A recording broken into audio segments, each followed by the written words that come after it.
যে বান্দা মারা যাবে গুনাহ নিয়া, কবরে যাইবে গুনাহ নিয়া, কবর থেকে উঠবে বেগুনাহ হইয়া, যাইবে গুনাহ লইয়া কবরে, কবর থেকে উঠবে বেগুনাহ হইয়া। প্রশ্ন কিভাবে?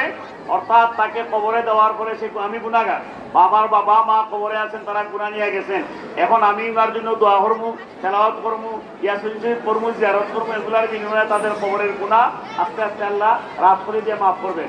শেষ পর্যন্ত কিয়ামতের দিন বেগুনাহ কবর থেকে উঠবেন। এখন একজন ফাজিলকে কবরও দেওয়ার পরে তার কবরকে আমরা জিয়ারত করার গেলাম, এটার নাম হইল মাজার। আমি এটা ভাঙবো কেন?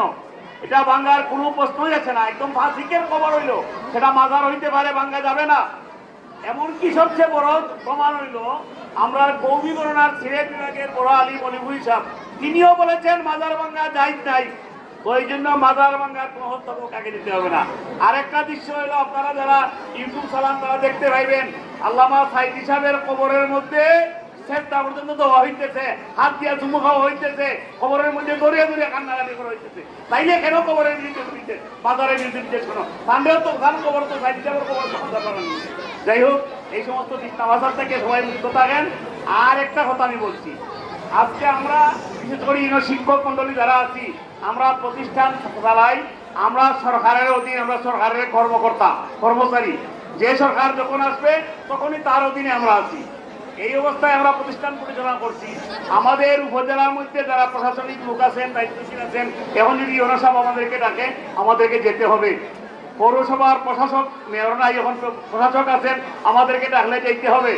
এইভাবে যে যখন ডাকবেন, রাজনীতি নেতারা এখন আছেন, তারাও যদি আমাকে আহ্বান করেন, আমরা তাদের ডাকে যাইব, তারা আমাদের কি পরামর্শ দেন বলেন, সেটা আমরা শুনবো। তাই বলে কেউ আমাদেরকে ডাকিয়ে নিলে, একটা বৈঠক করলে, পরামর্শ করলে বা মিলাদের দাওয়াত দিলে, এটার জন্য এইভাবে বিচ্ছিন্ন বাইরান করাটা এটা অত্যন্ত অনুচিত। যারা এই ধরনের বাইরান করতেছেন, এই বিষয়কে আমরা তাদেরকে ধিক্কার জানাচ্ছি। আমরা কোনো দলের গোলাম নাই, কোনো দলের হাজিম নাই, আমাদের নিজস্ব রাজনীতি কোনো দল নাই।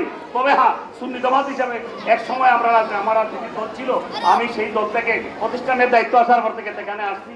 যদি আমি কোনো দলের লগে যাই, তাহলে সুন্নি জামাতের লগে যাইব, অন্য কোনো দলের লগে যাওয়ার প্রশ্ন যায় না। এই জন্য আমি অনুরোধ করছি, যারা এই ধরনের বাইরাল করেন তার থেকে বিরত থাকবেন। আল্লাহ পাক রব্বুল আলামিন আমরা সবাইকে কবুল ও মঞ্জুর করুক, দেশ শান্তিপূর্ণ রাষ্ট্র হিসেবে যেন গড়ে উঠে সেই কামনা করছি। আল্লাহুম্মা আমিন।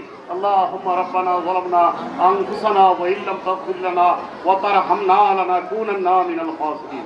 আয় আল্লাহ, আয় পরবর্তীকালে আমাদের দিয়ে আল্লাহ, এই মাস বিহি সারা বিশ্বের জমিনে প্রিয় নবী সাল্লাল্লাহু তাআলা আলাইহি ওয়াসাল্লামের আগমনের বার্তা বহে আল্লাহ অত্যন্ত আনন্দ উল্লাসে মিলাদুন নবী সাল্লাল্লাহু আলাইহি ওয়াসাল্লাম উদযাপন হচ্ছে। মাওলা আয় আল্লাহ, সুন্নি উলামায়ে কেরামের ঐক্যের ভিত্তিতে এবছর যা অত্যন্ত শান-শওকতে বিভিন্ন স্থানের মধ্যে মিলাদুন নবী উদযাপন হচ্ছে, আমরাও ঠিক এমনিভাবে আজকে এবং আগামীকাল 3 দিন যাবত আমাদের সেই কর্মসূচি ঘোষণা রয়েছে। এটা কামিয়াব হওয়ার তৌফিক আজিম নসিব করেন রব্বুল আলামিন। আয় আল্লাহ, এই মাহফিলের মধ্যে যারা সহযোগিতা করেছেন, যাদের দোয়া চেয়েছেন, বিশেষ করে আমাদের প্রতিষ্ঠাতা পরিবার, এই মাদ্রাসার যুগে যুগে ছোট থেকে বড় দাতা পরিবার যারা রয়েছেন, তারা দান দক্ষিণা করেছেন, সহযোগিতা করেছেন। আয় আল্লাহ, যারা দুনিয়ার জমি নাই, তাদেরকে মাগফিরাত আজিম নসিব ফরমাও, তাদের দরজাতে বলুন নসিব ফরমাও।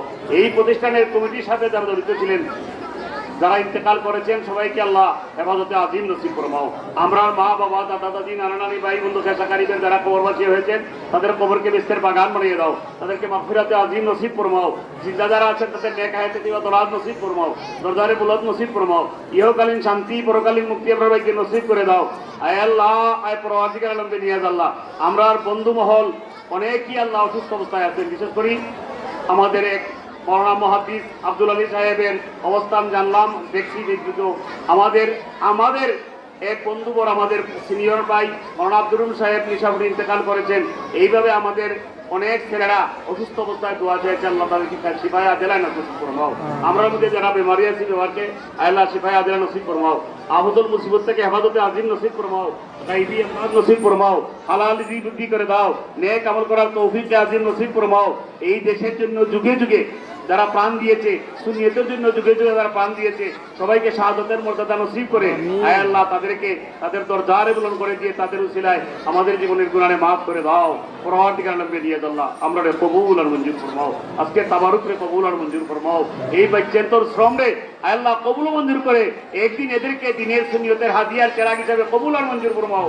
আপনার চেহারা বীর সাহেব আল্লাহ সাল্লাল্লাহু তাআলা আলাইহি ওয়া সাল্লাম আয় আল্লাহ কানা দিন নজরে করো আমাদেরকে দান ফরমাও আয় আল্লাহ আমাদের মুরব্বিয়ানে কেরামত সাথে কেরাম মা বাবা ভাই বোন যাদের জিন্দা আছেন তাদের নেকায়াতে দরাজ নসিব ফরমাও আমাদের প্রত্যেকে যার যার যে অবস্থান থেকে যার যার পীর মুর্শিদ পেলাদের নেকায়াতে দিবে দরাজ নসিব ফরমাও আয় আল্লাহ যারা পর্দার আল্লাহ চলে গেছেন তাদের দরজাগুলো নসিব ফরমাও রুহানি তাওয়াজ্জুহ ফয়জুল নাজিল ফরমাও প্রভাতিক আলো পেনিয়ে আল্লাহ আমাদের মুর্শিদ পেলা সাহেব পেলা সিরাজুলের নেকায়াতে দিবে দরাজ নসিব ফরমাও আয় আল্লাহ আগামী দিনের